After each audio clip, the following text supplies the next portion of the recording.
배감. 노부코의 남편 세이치는 6월 홋카이도에 출장을 다녀오겠다며 집을 나선 뒤 실종되었다. 세이치는 석탄업에 종사하고 있었기 때문에 업무상 도우쿠 조반 지역이나 홋카이도로 자주 출장을 다녔다. 대개는 일정을 미리 정하고 출장을 갔지만 가끔씩은 예정보다 길어질 때도 있었다. 그런 경우가 잦아서 노부코는 이미 익숙해져 있었다. 이때도 원래 일정보다 일주일 정도가 길어졌을 때까지는 괜찮았다. 평소에도 남편은 출장 중에 전보나 엽서를 보내는 성격이 아니었기 때문이다. 노부코가 언젠가 그걸 가지고 불평을 늘어놓자 남편은 이렇게 대꾸했다. 상관없잖아. 난 영업을 하는 사람이야. 일정이란 게 있기는 하지만 거의 없는 거나 마찬가지라서 일일이 다 당신한테 보고할 수가 없어. 불쑥 집에 들어오는 것도 은근히 기대되지 않아? 노부코는 아무리 그래도 일정은 미리 알아두는 편이 안심이 된다고 말했었다.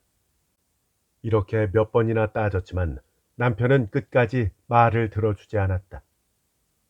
실제로 남편은 예고도 없이 불쑥 집에 돌아와서 2, 3일 정도는 노부코에게 극도의 애정을 쏟아붓곤 했다.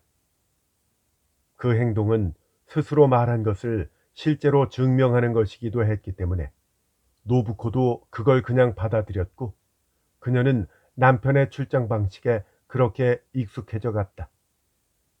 그러나 늦어도 보통 4, 5일 정도였지 일주일을 넘긴 적은 없었다. 세이치는 한밤중 아니면 새벽에 돌아오곤 했는데 그건 열차 시간 때문이었다. 노부코는 현관에서 들려올 남편의 힘찬 구두 발자국 소리를 아침 저녁으로 기다리며 며칠을 보냈다. 우에노에 도착하는 도구발 기차의 시간표를 떠올렸다. 노부코가 불안을 견디지 못하고 슌키치와 의논을 하게 된 것은 남편이 돌아오리라 예상했던 날로부터 열흘이나 지난 시점이었다.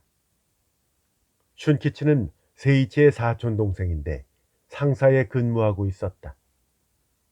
세이치가 거친 성격인 반면에 슌키치는 내성적이었다. 사촌 형제지간이었지만 체격도 완전히 달랐다. 세이치는 70kg에 가까웠지만 슌키치는 50kg도 안 되는 상당히 마른 체격이었다.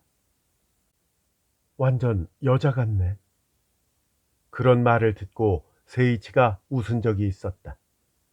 그는 평소에 2살 어린 사촌 동생을 약간 무시하는 경향이 있었다. 하지만 그건 결코 악의가 있어서 그런 게 아니었고 굳이 말하자면 슌키치의 유순한 성격을 귀여워하면서도 살짝 비웃는 느낌이었다. 슌키치는 세이치를 친형처럼 여겨서 그런지 좀 어려워했다. 주눅이 들 정도까지는 아니었지만 두 사람의 성격 차이는 뚜렷했다. 세이치는 술도 잘 마셨지만 슌키치는 전혀 마시지 못했다. 저 녀석은 영화나 소설을 좋아한대. 세이치는 그런 점도 여자 같다며 슌키치를 놀려댔다. 세이치는 책도 영화도 다 싫어했다. 노부코는 남편을 사랑했지만 때로는 남편 방에 이렇다 할 책도 한 권 없는 게 안타까웠다. 남편에게 그다지 불만은 없었지만 그런 부분에서 뭔가 허전한 느낌을 떨쳐버릴 수가 없었다. 노부코는 슌키치가 어떤 소설을 읽는지는 몰랐지만 왠지 그녀는 그가 싫지 않았다. 남편은 몰상식하지는 않았지만 섬세함과는 거리가 먼 사람이었다. 반대로 슌키치는 약하기는 했지만 남편에게는 없는 점이 있었다. 노부코는 슌키치의 그런 점에 막연하게나마 호감을 갖고 있었다. 슌키치 자식, 당신을 좋아하는 거 아니야? 어느 날 밤 슌키치가 놀러 왔다가 돌아가자 남편은 술에 취해 말했다. 말도 안 돼요. 그럴 리가 없잖아요. 노부코는 순간 웃어 넘겼지만 내심 꽤 당황했다. 그런가? 근데 왠지 그런 느낌이 든단 말이야. 남편은 놀리듯이 말했다. 노부코가 당황한 이유는 그녀에게도 짚히는 구석이 있었기 때문이다. 슌키치는 확실히 노부코에게 호감을 갖고 있었다. 그렇다고 해서 슌키치가 그녀에게 표현을 한 적은 없었다. 하지만 여자의 감으로 분명히 알 수 있었다. 처녀 쪽에 몇몇 남자들로부터 비슷한 느낌을 받은 적이 있었던 것이다. 노부코는 세이치가 거칠고 꼼꼼하지 못한 성격임에도 어디에 그런 날카로운 눈을 가지고 있었는지 새삼 놀랐다. 남자한테도 감이란 것이 있는 것일까? 아유, 그만해요. 노부코는 세이치의 가슴에 파고들었다. 남편은 노부코를 안으면서 큰 소리로 웃었다. 마치 사촌 동생 따위는 안중에도 없다는 듯한 웃음이었다. 노부코는 3년 전에 세이치와 결혼하면서 슌키치를 처음 만났다. 그는 빗으로 머리를 잘 정돈하고 한 가닥이라도 이마에 흘러내리면 손가락으로 부드럽게 빗어 넘겼다. 말수가 적고 말을 할 때도 목소리가 작았다. 세이치가 놀리면 반박도 못하고 그냥 조용히 웃기만 했다. 그럴 때마다 노부코는 슌키치를 안쓰럽게 생각했다. 그러나 노부코가 슌키치에게 갖고 있던 호감이 결코 애정을 뜻하는 것은 아니었다. 그것은 그녀도 확실히 단언할 수 있었다. 남편을 훨씬 더 좋아했던 것이다. 다만 슌키치가 지닌 남편에게는 없는 년이 그녀를 미소 짓게 만들었다. 슌키치가 노부코에게 갖고 있는 부드러운 공기 같은 감정이 흐린 하늘의 여린 빛처럼 그녀에게 희미하게 반사돼서 그 미소를 끌어낸 것인지도 모른다. 그녀 역시 의식 어딘가에서 갈피를 잡지 못하고 헤매고 있었다. 세이치가 일정보다 열흘이나 지나도록 돌아오지 않자 노부코는 슌키치와 의논하기로 마음먹었다. 슌키치 외에는 달리 털어놓을 사람이 없다는 게 이유였지만 다른 마음도 있었다. 노부코는 그에게 도움을 받고 싶었다. 노부코는 슌키치가 일하는 회사에 전화를 걸었다. 슌키치가 바로 전화를 받았다. 형수님이세요? 지난번에는 고마웠습니다. 한 달 전에 슌키치가 집에 놀러 온 적이 있었는데 그때의 감사 인사를 한 것이다. 저 슌키치 도련님, 좀 걱정되는 일이 있어서요. 노부코는 가게 사람들이 신경 쓰여서 일부러 밖에 있는 공중 전화를 이용했지만 그럼에도 수화기를 손바닥으로 가리면서 작은 목소리로 말했다. 네? 걱정되는 일이라뇨? 뭔데요? 슌키치의 목소리가 약간 달라졌다. 남편이 홋카이도로 출장을 갔는데 17일이 지나도록 안 돌아오고 있어요. 평소에는 일주일 정도면 돌아왔거든요. 그래요? 아무 연락도 없었나요? 원래 출장을 가도 연락을 잘 안 해요. 그리고 평소에는 예정보다 늦어져도 한 3, 4일 정도면 돌아왔거든요. 지금까지 열흘 이상 늦게 온 적은 없었어요. 슌키치는 아무 말도 없었다. 노부코는 전화가 잘 안 들리나 싶어서 여보세요를 반복했다. 그런데 나중에 떠올려 보니까 슌키치의 이 몇 초 동안의 침묵에는 어떤 의미가 있었던 것이다. 조금만 더 기다려 보시는 게 어때요? 슌키치가 겨우 입을 열었다. 아, 네. 노부코가 떨떠름한 반응을 보이자 슌키치가 물었다. 저 형수님, 홋카이도나 후쿠시마 현 쪽의 탄광에다가 전보는 보내보셨어요? 아니요, 그건 아직. 그럼 전보를 쳐보는 게 좋을 것 같아요. 그리고 답신이 오면 꼭 알려주세요. 혹시 내일 밤에도 안 돌아오면 제가 댁으로 찾아뵐게요. 아마 걱정 안 하셔도 될 거예요. 오늘 밤에 불쑥 돌아올지도 모르죠.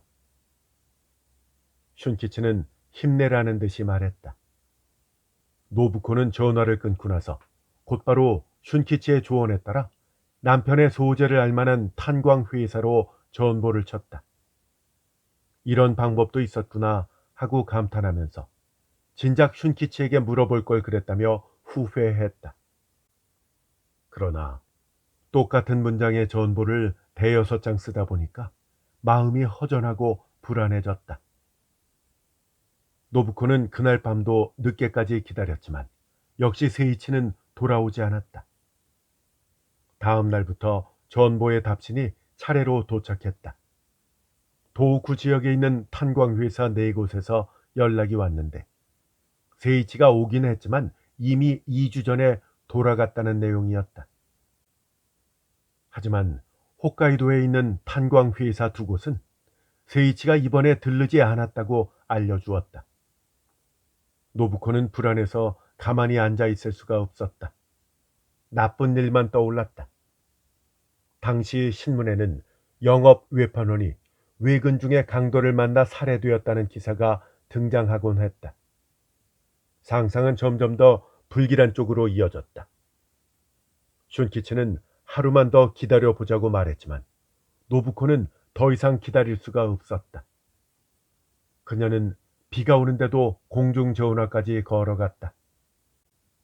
전화기 위에 처마에서 빗방울이 뚝뚝 떨어져 어깨가 젖자 우울한 느낌이 더했다. 아직 안 돌아왔어요? 슌키치의 목소리는 첫마디부터 염려스러웠다. 아직이에요.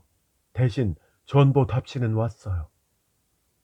이런 상황이 되자 노부코는 슌키치에게 매달렸다. 아, 답신은 왔군요. 그쪽에서는 뭐라고 하던가요? 도호쿠 쪽 회사에서는 2주 전에 돌아갔대요. 홋카이도 쪽에서는 온 적이 없다는 답신이 왔고요. 세이치 형님은 평소에 도호쿠 쪽에 들렀다가 홋카이도로 가셨나요? 네, 평소에는 그랬어요. 슌키치는 이때도 입을 다물었다. 5, 6초 정도 시간이 흘렀다. 여보세요? 아, 네. 슌키치는 그제야 목소리를 냈다. 그러면 일단 오늘 저녁에 제가 대구로 갈게요. 가서 이야기하시죠. 죄송해요. 그럼 기다리고 있을게요. 전화를 끊고 나서 노부코는 뭔가 이상하다고 느꼈다. 슌키치는 와서 이야기하겠다고 했지만 뭔가 의심스러웠다. 와서 이야기하겠다라는 건 무슨 뜻일까? 그러고 보니 그의 목소리에서 뭔가 결심을 한 듯한 느낌이 들었다. 슌키치는 해가 지고 나서 찾아왔다. 퇴근길이었는지 서류 가방을 들고 있었다. 비가 많이 오네요. 그는 가게 직원에게 말을 건네면서 안쪽으로 들어갔다. 노부코는 남편과 함께 부업 삼아서 작은 가게를 하고 있었다. 노부코는 가게 안쪽에 있는 다다미 방에 슌키치를 위한 식사를 준비해 놓았다. 그는 식탁 앞에 앉자마자 말을 꺼냈다. 아직 아무 연락 없는 거예요? 평소와 다름없이 머리를 깔끔하게 정돈한 슌키치는 새하얀 손수건으로 이마에 땀을 닦았다. 없었어요. 무슨 일이 생긴 걸까요? 너무 걱정돼요. 노부코는 슌키치 맞은편에 앉아서 말했다. 돈은 얼마나 가지고 갔나요? 슌키치도 같은 생각을 하고 있었던 것이다. 노부코의 심장이 거칠게 뛰기 시작했다. 아마 4만에서 5만엔 정도는 가지고 갔을 거예요. 그렇군요. 슌키치는 그 말을 끝으로 더 이상 말을 꺼내지 않았다. 양 팔꿈치를 탁자 위에 올리고 깍지를 낀 자세로 생각에 빠져들었다. 그는 고개를 숙인 채 전혀 움직이지 않았다. 그 모습을 바라보던 노부코는 불안해졌다. 슌키치가 뭔가 불길한 생각을 하고 있는 것 같아서 견딜 수가 없었다. 저 왜 그러세요? 노부코가 더 이상 못 참고 물었을 때 슌키치는 그 말에 이끌리듯이 고개를 들었다. 저 형수님. 그는 노부코를 부르며 갑자기 양 무릎을 모은 채 고개를 숙였다. 그녀는 깜짝 놀랐다. 정말 죄송합니다. 지금까지 형수님을 속였어요. 놀란 얼굴을 하고 있는 노부코에게 슌키치는 고백하기 시작했다. 고백의 내용은 세이치에게 숨겨둔 여자가 있다는 사실이었다. 노부코는 처음에 슌키치의 말을 잘 이해하지 못했다. 남편에게 여자가 있다고 했지만 금방 실감이 나지 않았다. 한 1년쯤 된 것 같아요. 상대는 아오모리에 사는 여잔데 바에서 일하는 접대부래요. 세이치 형님은 홋카이도에 자주 가시잖아요. 연락선을 기다리느라고 근처에 술을 마시러 간 게 그 여자를 만나게 된 계기였다고 들었어요. 슌키치의 말을 들으며 노부코도 차츰 상황을 파악하기 시작했다. 그녀는 스스로도 자기 얼굴이 하얗게 질려가는 것을 느꼈다. 그게 무슨 말씀이세요? 저 믿을 수 없어요. 노부코는 입술을 떨며 말했다. 그러시겠죠. 근데 그런 낌새를 전혀 못 느끼셨나요? 전혀요. 노부코는 거의 반쯤 울고 있었다. 그녀는 순간적으로 세이치에 관한 갖가지 기억을 더듬었다. 부부간에만 알 수 있는 미묘하고 세세한 부분까지 떠올리려 애썼다. 그러나 아무것도 짚히지 않았다. 그러다가 문득 뭔가가 떠올랐다. 그것이 그녀를 두렵게 만들었다. 남편은 꼭 예정보다 며칠씩 늦게 돌아왔던 것이다. 3일 혹은 4일, 늘 예정보다 늦게 왔다. 게다가 예전부터 그랬지만 출장지에서는 절대로 연락을 하지 않았다. 그녀는 몸이 떨려오는 것을 느꼈다. 제가 잘못했어요. 슌키치는 몸둘 바를 몰라 하면서 말했다. 세이치 형님이 말을 못하게 막았어요. 그래서 죄책감을 느끼면서도 말씀드리지 못했습니다. 죄송합니다. 그럼 도련님은 예전부터 알고 계셨다는 거예요? 실은 그것만이 아니에요. 그 여자가 세이치 형님한테 보낸 편지를 제가 대신 받고 있었어요. 세이치 형님의 부탁으로 제가 수취인 역할을 한 거죠. 물론 받는 사람 이름이 제 동거인으로 돼 있는 세이치 형님이었기 때문에 직접 내용을 본 적은 없어요. 편지가 왔다고 형님한테 알려드리면 가지러 오시곤 했어요. 노부코는 슌키치의 눈을 응시했다. 이럴 수가. 그도 공모자였던 것이다. 제발 용서해 주세요. 제가 잘못했습니다. 세이치 형님이 안 돌아오신다는 형수님의 전화를 받고 정신이 번쩍 들었어요.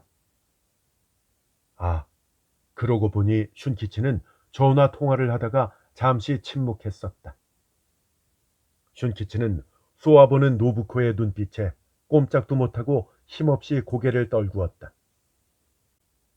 세이치 형님한테 부탁을 받고 거절하지를 못했어요. 그리고 몇 번이나 형수님께 말씀드리려고 했지만 결국 하지 못했고요. 그건 이해가 된다. 슌키치의 성격상 세이치에게 저항할 수 없었을 것이다. 세이치는 그런 식으로 묘하게 밀어붙이는 성격이었다. 반면 슌키치는 세이치에게 놀림을 받아도 조용히 쓴웃음만 짓는 남자였다. 노부코는 남편에게 여자가 있다는 사실에 동요하기 시작했다. 세상을 살다 보면 주위에서 흔히 듣는 이야기지만 나와는 거리가 멀다고 치부했던 일이 자신에게 이렇게 닥칠 거라고는 전혀 생각하지 못했다. 그녀는 폭풍에 숨이 막혀 쓰러질 것 같은 자기 자신을 의식했다. 여기서 울면 안 된다. 여기서 울면 슌키치에게 얼굴을 들지 못할 것 같아서 노부코는 필사적으로 울음을 참았다. 슌키치는 열병에 걸린 듯 상기된 노부코의 얼굴을 보지 않으려 애쓰면서 머뭇머뭇 가방을 열고 탁자 위에다가 한 통의 편지를 꺼내 놓았다. 저 이겁니다. 그는 가는 목소리로 말했다.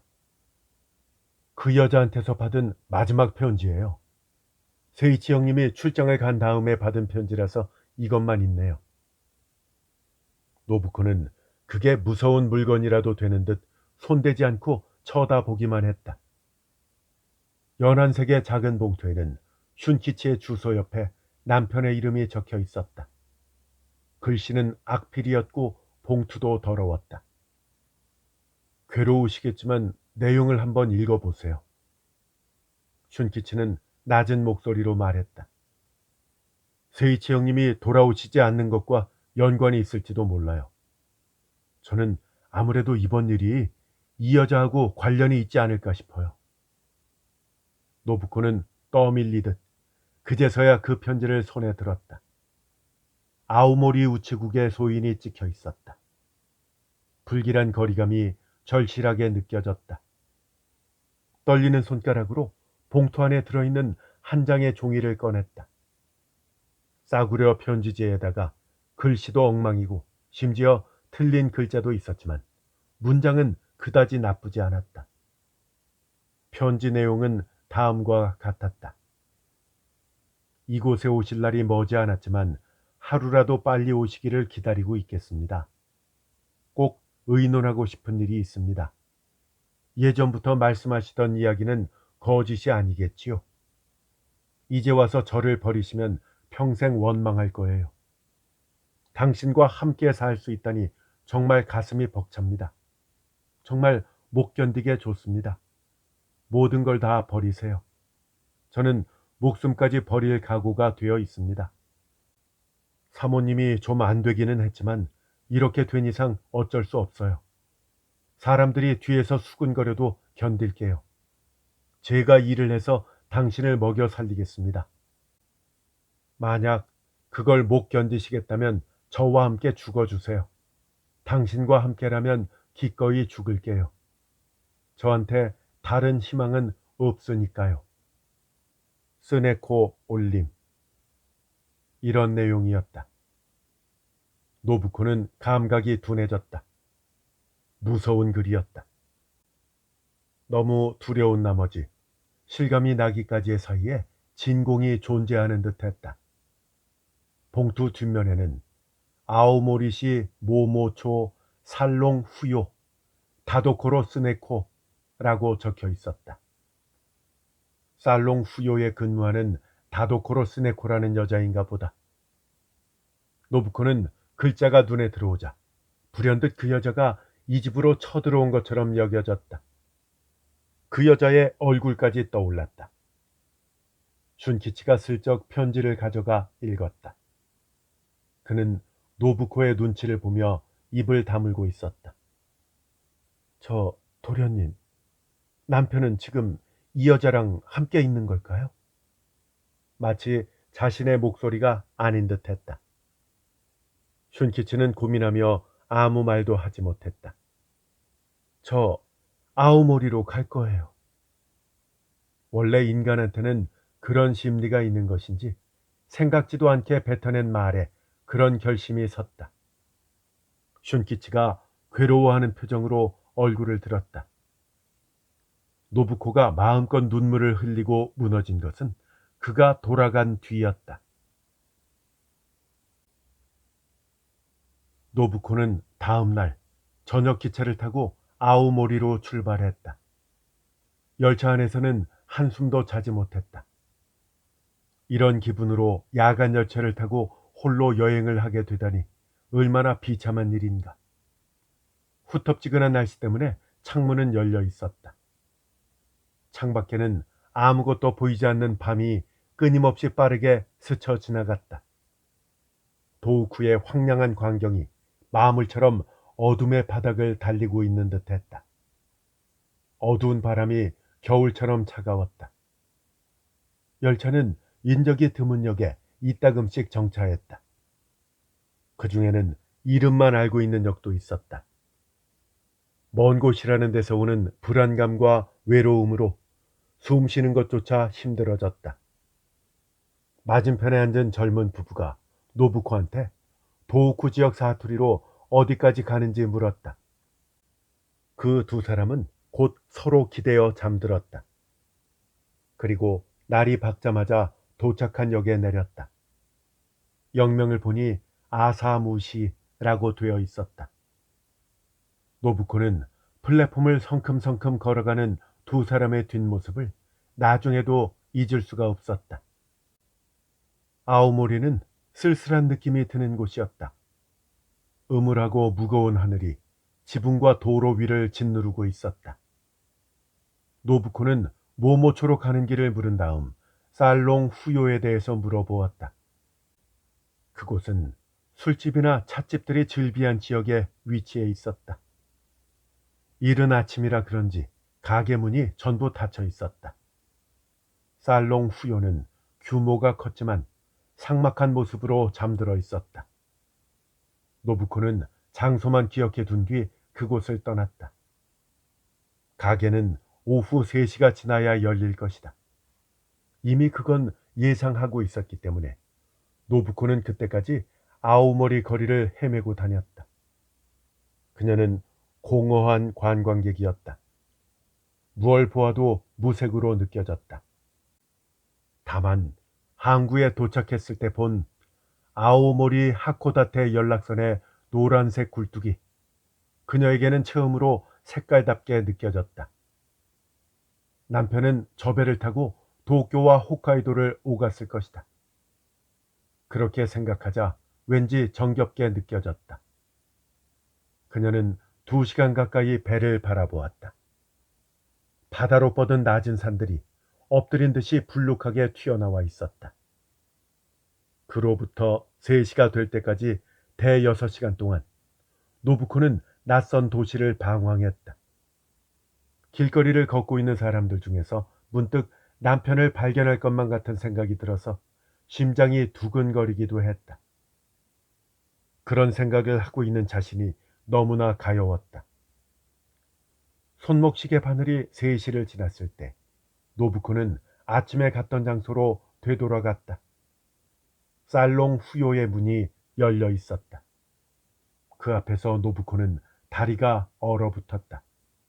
심장 소리만 시끄럽게 울려댔다.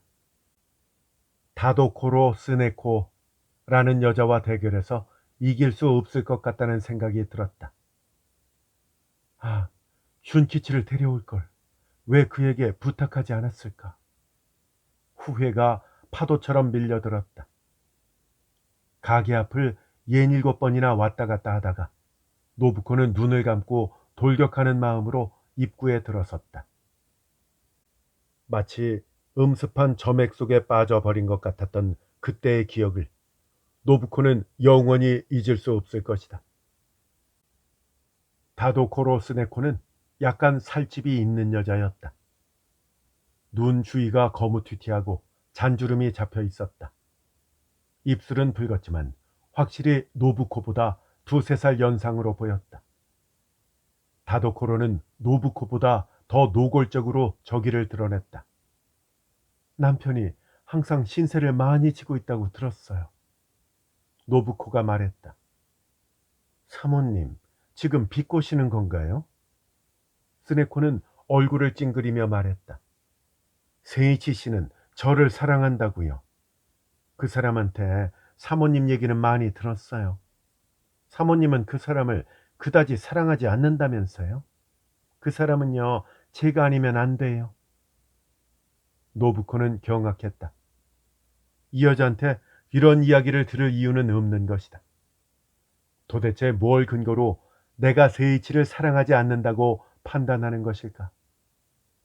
여자의 붉은 입술에서 그 사람 이런 말이 끊임없이 쏟아져 나오는 걸 참을 수가 없었다. 행여 여자가 시치미를 떼일지도 모른다는 생각에 편지까지 가지고 왔지만 꺼낼 필요조차 없었다. 저도 세이치 씨한테 마음을 몽땅 줬다고요. 죽어도 좋을 만큼요. 그 사람도 그렇게 말했어요. 사모님, 지금까지 많이 괴로워했지만 이젠 결심을 했어요. 이제 와서 죄송하다고 사모님께 사과를 드린다 한들 용서하지도 않으실 테고요. 저도 그렇게 속이 빤히 들여다보이는 짓은 하고 싶지 않아요. 사모님, 죄송하지만 제발 그 사람을 포기해 주세요. 그녀는 선언하듯이 말했다. 노부코는 눈앞이 캄캄해졌다. 여자가 입고 있는 화려한 색의 드레스 밑단이 흐릿해지면서 멀어지는 것 같이 보였다.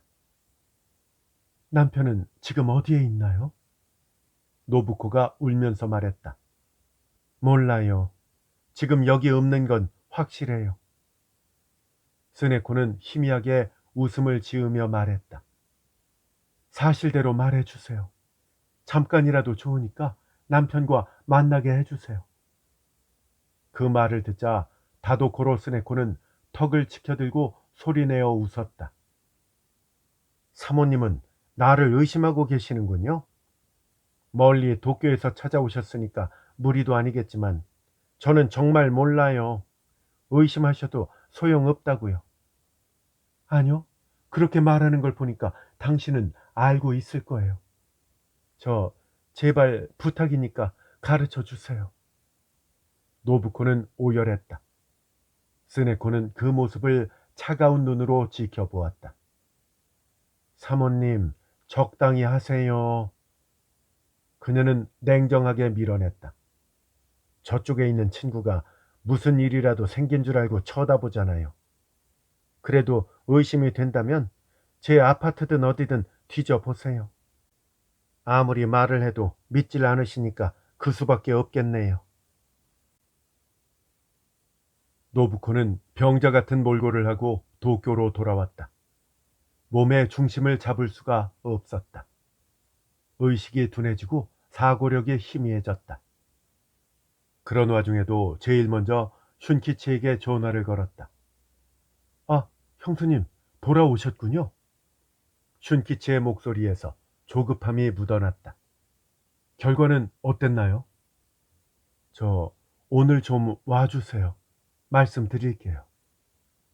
노부코는 그 말만 하고 전화를 끊었지만 슌키치의 목소리를 듣고는 조금 힘이 났다.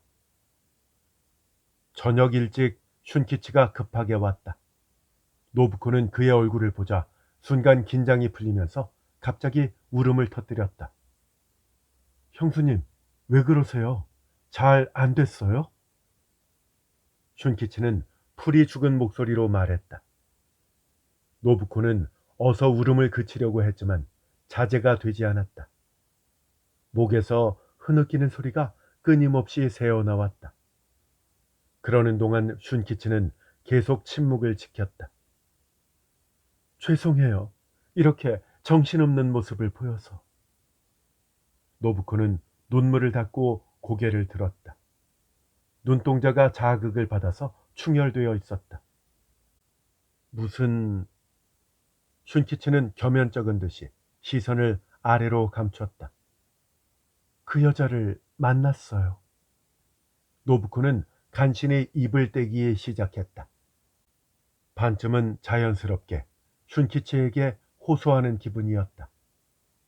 이야기가 끝나자 슌키치는 생각에 빠진 듯이 팔짱을 끼고 말했다. 역시 그랬군요. 저도 그럴 거라고 생각은 했었어요. 노부코는 빨개진 눈으로 슌키치를 바라보았다. 저 세이치 형님은 그 여자가 있는 곳에 있어요. 틀림없어요. 차라리 형수님이 그 여자 아파트로 찾아가 보지 그러셨어요. 그렇게까지 하기에는 아직 결심이 서지 않았어요. 노부코는 머리를 숙이면서 말했다. 그래, 그렇게 할 걸 그랬어. 다도코로 스네코는 남편을 숨기고 있으니까 허세를 떤 거겠지. 내가 너무 약하게 굴었어. 그때 좀 더 죽기 살기로 덤벼서 그 여자 아파트로 쳐들어갔으면 남편을 만났을지도 몰라. 적어도 그이의 흔적은 찾았을 거야. 라고 생각하며 그녀는 자신의 겁먹은 모습에 매라도 들고 싶은 심정이었다. 저 이번에 슌키치 도련님과 함께 갈 걸 하고 후회했어요. 깜짝 놀란 듯 슌키치는 시선을 들었다. 그렇게 생각해서인지는 몰라도 그의 눈동자에 불이 들어온 듯 했다. 노부코는 그게 민감하게 느껴지자 조금 당황했다. 저 혼자서는 안 돼요. 아무래도 남자가 있어야 될 것 같아요. 일부러 이유를 확실히 해두듯이 말했다. 그러면 제가 한번 아오모리에 가 볼까요? 슌키치는 용기를 내서 말했다. 네? 도련님, 정말이세요? 노부코는 눈을 크게 떴다. 그녀는 그 말에 한 줄기 빛을 느꼈다. 나는 실패했지만 슌키치는 남자니까 성공할지도 모른다. 아니, 성공할 것 같았다. 그녀는 슌키치와 함께 쑥스러워하며 집으로 돌아오는 남편의 얼굴이 순간 눈앞에 떠올랐다. 도련님, 부탁드립니다. 꼭 부탁드려요. 그렇게 말씀해 주시니까 얼마나 고마운지 모르겠어요. 노부코는 두 손을 모을 뿐이었다. 뭐려, 제 사촌 형님인데요. 어쩔 수 없죠, 이런 경우에는. 슌키치는 긴 손가락으로 머리카락을 쓸어 올리며 쑥스러운 듯이 말하고는 일어섰다. 그를 집 앞까지 배웅한 뒤 노부코는 슌키치의 선량함을 절실히 느꼈다. 그 결과는 사흘이 지나서 알게 되었다. 슌키치는 힘없는 모습으로 노부코의 집에 찾아왔다. 노부코는 그 모습을 보고 곧바로 실패를 직감했다. 저 죄송해요. 역시 실패였어요. 다도코로라는 여자 진짜 만만치가 않아요. 슌키치가 기가 죽은 말투로 말했다. 도저히 제가 감당할 수 없었어요. 세이치 형님과의 사이를 드러내놓고 인정하더군요. 게다가 이쪽이 아무 말도 하지 못하게 혼자서 엄청난 기세로 형님과의 사이에 대해서 자랑을 늘어놓았어요. 여자가 어쩌면 그렇게 뻔뻔할 수 있는지. 그는 완전히 기가 막힌 표정이었다. 노부코는 다도코로 스네코의 살집 있는 체격과 다크서클이 심한 눈, 붉은 입술에서 뱉어내는 빠른 어조의 말들을 떠올렸다. 슌키치에겐 역부족이었다. 그녀는 스네코 앞에서 허둥대는 슌키치의 모습이 눈에 보이는 듯했다. 그녀는 당장이라도 그가 남편을 데려올 거라는 착각에 빠져 있었다는 사실을 깨달았다. 어쨌든 그 여자 아파트까지 보러 갔어요. 슌키치는 말을 이었다. 3평 크기의 방과 부엌이 딸린 집이었어요. 그 여자는 보고도 아직 못 믿겠냐라고 하더군요. 세이치 형님은 그곳에 없었습니다. 양복도 남자 옷도 걸려있지 않았어요. 차마 붙박이장까지는 열어볼 수가 없어서 그냥 돌아왔고요. 노부코는 절망적인 기분으로 이야기를 듣고 있었다. 슌키치의 온화한 성격을 생각하면 그렇게까지 해준 건 정말 대단한 일이었다. 그럼 남편은 정말로 그 여자 집에 없는 걸까요? 슌키치 도련님은 어떻게 생각하세요? 슌키치는 그녀를 가만히 바라보았다. 제 느낌으로는 세이치 형님이 그 여자와 함께 있는 것 같아요. 그 아파트에 없더라도 어딘가에 방을 빌렸을지도 모르죠. 그렇게 생각하세요? 노부코는 비좁고 어두침침한 방에서 여자와 함께 뒹굴고 있는 남편을 상상하자 비참해졌다. 그 여자가 그렇게 세게 나오는 건 뭔가 뒤에 캥기는 게 있어서 그런 게 아닐까 생각했어요. 어쨌든 죽어도 좋다고 할 만큼 형님에게 푹 빠져 있는데 형님이 어디 있는지 모를 리가 없죠. 천하의 세이치 형님도 완전히 넘어간 것 같아요. 대단한 여자입니다. 저 형수님, 이렇게 된 이상 경찰에 부탁해보죠. 경찰에요? 노부코는 움찔했다. 가출자 수색원을 낼 거예요. 그렇게라도 하지 않으면 수습이 안 될 것 같아요. 우리의 힘만으로는. 결국 세이치 건으로 경찰서에 수색원을 제출했다. 노부코는 슌키치와 함께 수속을 밟으러 갔다. 노부코는 남편이 아오모리에 있을 거라는 확실한 심증이 있었기 때문에 쉽게 생각했지만 결과는 허무했다. 2주일 정도 지난 뒤 노부코는 경찰서로 와달라는 연락을 받고 경찰서로 향했다.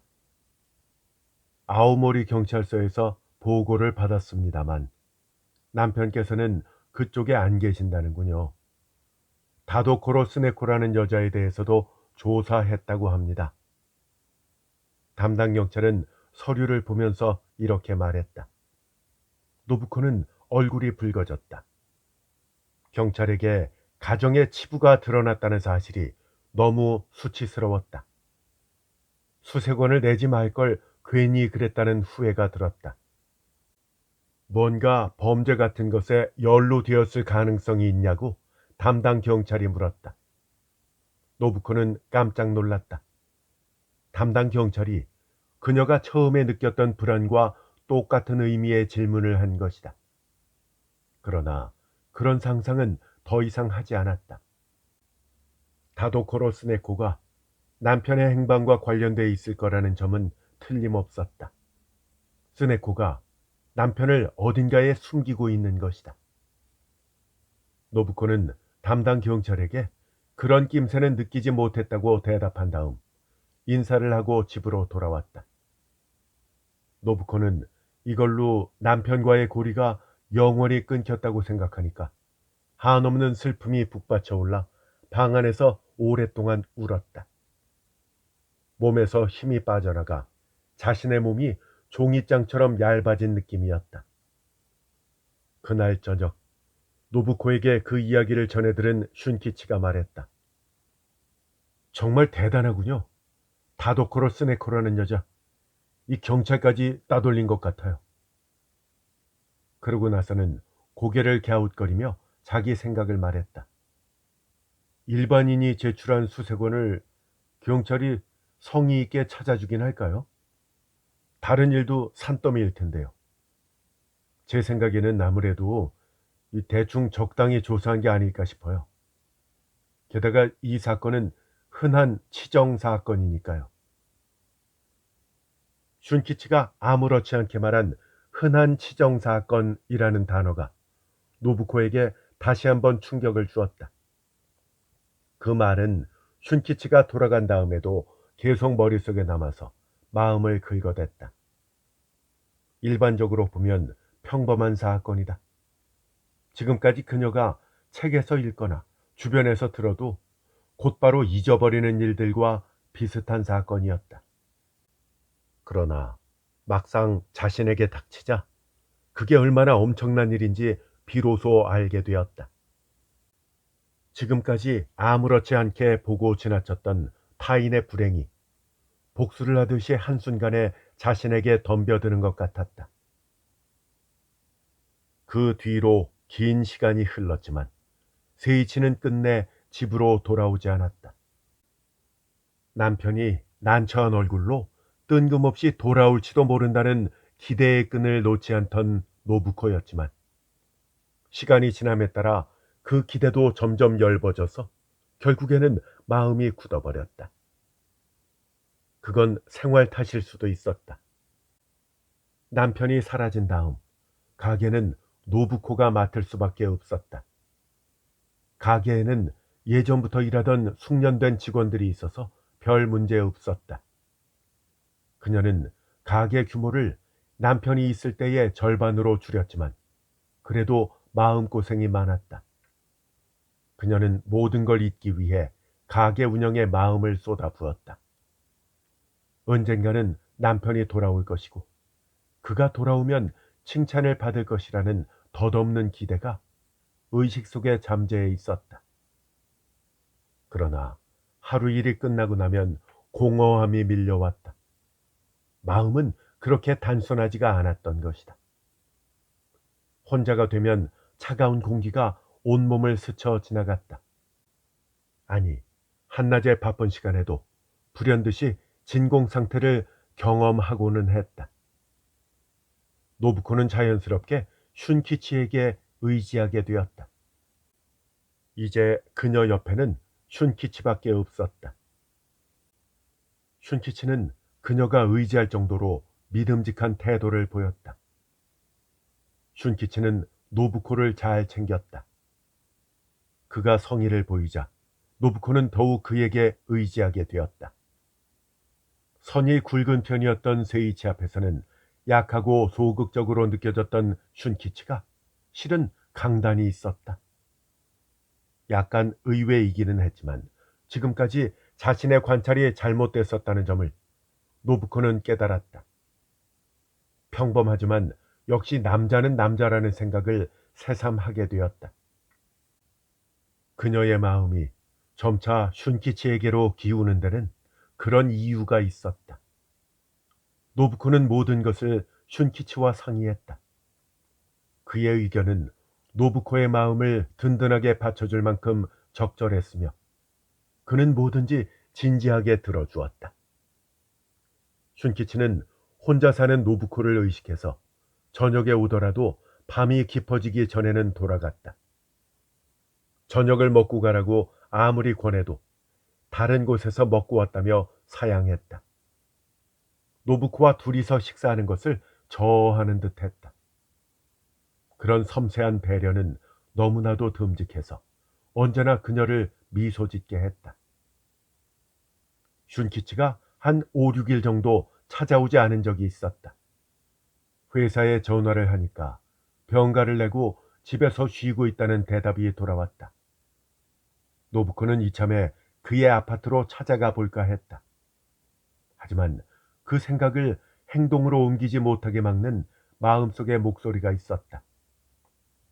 슌키치가 독신이라는 점도 그렇지만 그가 자신에게 쏟고 있는 마음이 반사돼서 노부코의 행동을 막은 것이다. 엄청난 위험을 예감했다.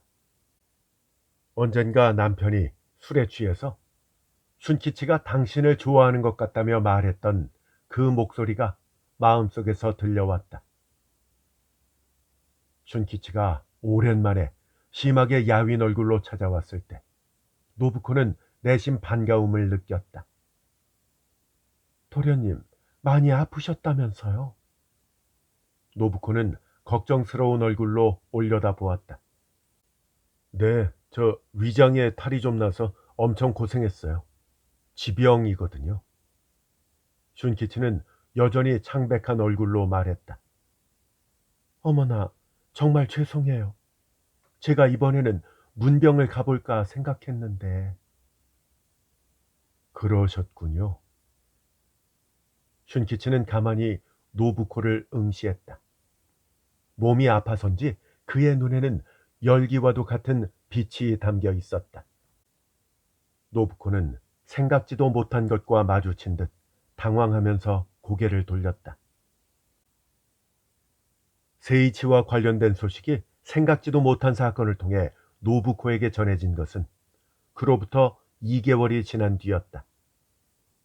어느 날 슌키치가 전화를 걸어왔다. 좀 이상한 얘기지만 센다이에서 어떤 분이 저를 찾아왔어요. 세이치 형님과 관련된 일입니다. 네? 뭐라고요? 노부코는 심장이 뛰는 것을 느꼈다. 이상한 이야기라뇨? 제가 그쪽으로 가서 말씀드릴게요. 곧 점심시간이니까 회사에는 잠깐 외출한다고 말하고 그분과 함께 갈게요. 전화가 끊어지고 슌키치가 올 때까지 노부코의 심장은 미친 듯이 뛰었다. 남편에게 좋은 일이 아닐 거라는 나쁜 상상만 들었다. 30분 정도 지나자 슌키치는 택시로 한 사람을 데려왔다.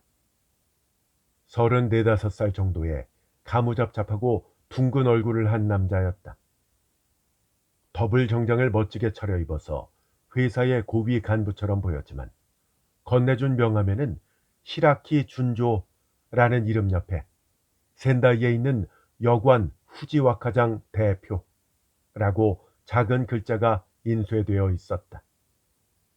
시라키 준조는 무릎을 모으고 노부코에게 인사를 하고는 갑자기 방문해서 죄송하다고 사과했다. 아무래도 여관을 경영하는 사람이라 그런지 정중한 말투가 몸에 배어 있었다. 처음 뵙겠습니다.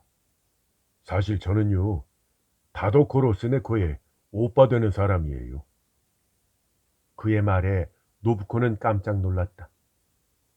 동생과 성이 다른 건 사정이 좀 있어서 그래요. 제가 어머니 성을 따르기는 했습니다만 스네코는 제 친여동생이 맞아요. 제가 도쿄에 온 건 이 댁을 방문하기 위해서는 아니었어요. 이쪽에 계신 다카세 씨가 시라키는 옆에 앉아있는 슌키치 쪽을 힐끗 쳐다보았다. 다카세 씨를 만나서 이야기를 듣고 댁을 방문하게 된 거예요. 제 여동생이 폐를 많이 끼친 모양인데 다카세 씨를 만나서 사정을 듣고 정말 놀랐습니다. 부인께는 뭐라 드릴 말씀이 없네요. 정말 죄송합니다. 시라키는 머리를 조아렸다. 억지로 꾸며서 이야기하는 느낌은 전혀 없었다. 진심이 담긴 태도였다. 그건 노부코도 느낄 수 있었다. 다도코로 스네코의 오빠라고는 생각할 수 없을 정도로 그녀는 그에게 호감을 느꼈다. 형수님, 침묵을 지키고 있던 슌키치가 옆에서 말했다. 다도코로 스네코 씨가 죽었답니다. 노부코는 놀라서 눈을 크게 떴다. 다도코로 스네코가 죽었다고? 하지만 그녀는 곧바로 다도코로 스네코의 살찐 환영 뒤에 있는 남편의 모습을 떠올리고는 두려움을 느꼈다. 여동생은 아오모리현 도와다 호수 근처에 있는 오이라세 숲에서 죽어 있었어요. 시라키는 여전히 온화한 말투로 말했다.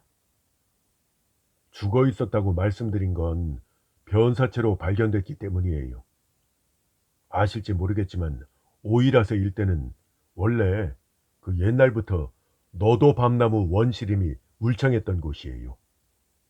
그곳 지리에 익숙한 사람이라도 일단 헤매기 시작하면 쉽게 빠져나올 수 없는 밀림이거든요. 여동생은 깊은 계곡에 있는 폭포로 가는 길에서 벗어난 어느 샛길에서 죽어 있었어요. 발견한 사람은 그 지역 사람이었고요. 거의 2달이 지나서 이미 백골이 된 사체로 발견된 거예요. 핸드백 속에 있는 물건으로 여동생이라는 게 밝혀졌어요. 수면제인 아도름 빈병이 발견돼서 자살로 추정되었고 경찰에서도요 그렇게 결론을 내렸습니다. 노부코는 숨이 막혔다. 세이치와 함께라면 죽을 수도 있다고 하던 다도코로 스네코의 말이 귓가에 들려왔다. 노부코는 벌벌 떨면서 그 원시림 속 어딘가에 쓰러져 있을 또 다른 한 구의 시체를 그려보았다. 여동생은 불행한 애였어요. 어렸을 때 가정 형편 때문에 가출을 해가지고 어쩌다 보니 신세를 망치고 도쿄로 간 것까지는 알았는데요. 오랫동안 소식을 듣지 못했었어요. 시라키는 변함없이 조용한 목소리로 담담하게 말을 이었다. 그러다가 한 반년쯤 전에 갑자기 엽서 한 장을 받았어요. 그 엽서는 아오모리에 있는 살롱 후요에서 보낸 것이었습니다. 뭐야, 아직도 제정신 못 차리고 이런 데서 일을 하고 있는 건가 싶어서 내용을 읽어보니까 자기도 조만간 행복해질 거라고 적혀 있었어요. 저는 그거면 됐다 싶어서 별 수 없는 녀석이기는 하지만 행복해질 거라니까 다행이라고 생각하고 안심했었어요. 그때 바로 아오모리로 찾아가 볼 걸 하고 지금은 후회하지만요. 당시에는 걱정이 되면서도 제가 일이 너무 바빠서 답장만 보내고 그냥 놔뒀더니 글쎄 이런 일이 생긴 거예요. 제가 보낸 답장이 스네코 방에서 발견돼서 저한테 연락이 온 거고요. 제가 사체를 수습하러 가게 되었어요. 시라키는 거기까지 말한 뒤 주머니에서 봉투 한 장을 꺼냈다. 제가 여동생 방을 정리하다가 이걸 발견했어요. 쓰다가 말았는지 책상 서랍 속에 남아있더군요. 노부코는 그걸 보고 한눈에 다도코로 스네코의 글씨라는 걸 알아챘다. 봉투 겉면에는 도쿄도 다카세 슌키치 귀하까지 적혀 있었고 그 다음 글자인 오제키라는 글자를 망쳤는지 지운 흔적이 남아 있었다. 오제키는 세이치의 성이다. 노부코는 무서운 것이라도 되는 듯 그것을 응시했다. 여동생이 왜 죽었는지는 전혀 몰라요. 오랫동안 소식이 없었기 때문에 저는 당연히 사정을 모릅니다. 그래서 이 봉투를 보고 혹시라도 아는 게 있으신지 여쭤보고자 다카세 씨를 찾아온 거예요. 변변치 않은 여동생입니다만 죽고 나니까 너무 가여워서요. 다카세 씨를 만나서 처음으로 사모님 남편분과의 관계를 알고 정말 놀랐어요. 아니, 사실은 너무 죄송할 따름입니다. 그래서 사죄를 드리기 위해서 이렇게 급작스럽게 방문했어요. 시라키는 말을 끝내고 나서 다시 한번 노부코에게 머리를 숙였다. 시라키 씨가 저한테도 사과를 하셨어요. 하지만 만약 스네코 씨의 자살이 세이치 형님과 관련되어 있다면 저한테도 일말의 책임이 있는 것 같아요.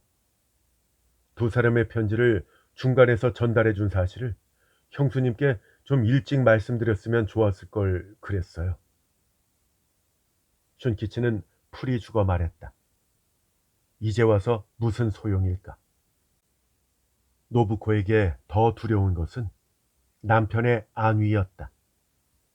다도코로 스네코가 죽었다면 남편도 어딘가에서 죽은 게 아닐까. 그녀는 다도코로 스네코의 마지막 편지를 꺼내서 시라키에게 보여주었다. 확실히 제 여동생의 글씨가 맞네요. 시라키는 편지를 다 읽고 나서 말했다. 이걸 보면 여동생이 저 남편분한테 상당히 적극적이었나 봐요. 스네코는 원래 그런 성격이었어요. 일단 마음을 먹으면 앞뒤 생각 안 하고 달려들었죠. 여동생이 가출하게 된 것도 그런 성격 때문이에요. 저 엄청난 일을 저질렀구만요. 시라키의 말투는 여동생을 가엾게 여기는 것 같기도 하고 노부코에게 사과하는 것 같기도 했다. 그때 슌키치가 회사에 돌아가야 한다고 먼저 일어섰다. 노부코는 점차 불안해졌다. 그 불안은 지금까지 계속 껴안고 있던 남편에 대한 걱정과는 또 다른 뭔가 좀 더 어두운 공포에 가까운 것이었다. 혹시 남편은 그 여자와 동반 자살을 꾀했다가 혼자만 살아남아 어디론가 도망친 것은 아닐까. 왠지 그런 상상이 사실처럼 느껴졌다. 도호쿠라는 낯선 지역을 초췌한 모습으로 떠돌고 있는 남편의 비밀스러운 모습이 눈앞에 어른거렸다. 시라키도 노부코의 얼굴에서 불안한 표정을 느꼈는지 그녀의 마음을 안다는 듯이 말했다. 스네코가 그곳에서 죽은 다음에 저는 그 주변 일대를 찾아다녔어요. 저 형사들이 흔히 하는 탐문 같은 거였죠. 뭔가 여동생의 자살과 관련된 흔적이나 증거가 남아있지 않을까 해서요. 시라키는 증거나 흔적이라는 단어를 사용했지만 노부코는 그것이 세이치를 돌려 말하고 있다는 것을 알 수 있었다. 그녀는 그의 말에 온 신경을 집중했다. 저는 여동생 사진을 갖고 다니면서 자살 현장이었던 오이라세를 중심으로 스카유, 스타 이런 핫코다산 부근의 온천이나 야케야마 마을 그리고 도와다 호반에 있는 여관까지 한 집 한 집 다 찾아다녔어요. 사진 속 여자를 본 적이 없는지 계속 묻고 다닌 거예요. 시라키는 계속 말을 이었다.